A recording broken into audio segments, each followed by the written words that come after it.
Assalamu alaikum warahmatullahi wabarakatuh. Yan uwa barka da aka barko da lokaci. Masu bibiyo ma cikin shafin namu yayin muna dauke da mu ne mai suna da Daitilu da kamfanin Sultan.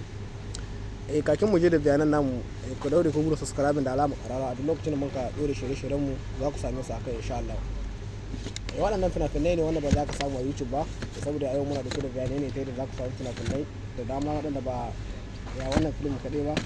Duk fina-finan da muka dora a cikin gurufin ma baya za ku same su idan kuka biya kuɗin ku an sa ku a cikin gurufin na VIP wanda za ku samu fina-finai daga kowane kamfani idan muka dora su insha Allah za ku same su a cikin gurufin na VIP wanda dukkan fina-finan da muka dora a baya za ku same su a cikin gurufin insha Allah. Kuma mai bukata a sai da mata private insha Allah yana da dukkan lambar mu sai muna magana ta WhatsApp kamar yadda muke saka muku lambobin ma kowane lokaci insha Allah.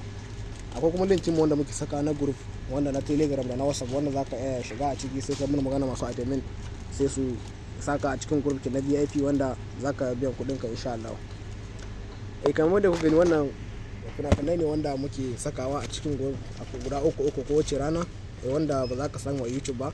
A cikin group ne kaɗai za ka samu fina-finan da ba za ka samu kullum sirrin ba insha Allah. A cikin group ne za ka in ka biya kuɗin ka za mu saka ka a cikin group kenan wanda za ka samu fina-finai ingantattu masu kiliya masu kyau daga kowane kamfani insha Allah.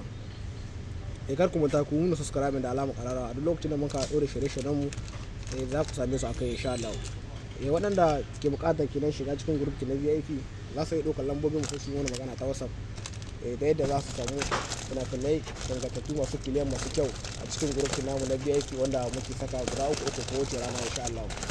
Waɗanda ke buƙatar kenan sai su ɗauki lambobin mu sai su yi mana magana ta yadda za mu saka su a cikin group na VIP da yadda za ku samu fina-finai masu kyau masu kiliyan daga kowane kamfani insha Allah. Masu buƙata kenan sai su yi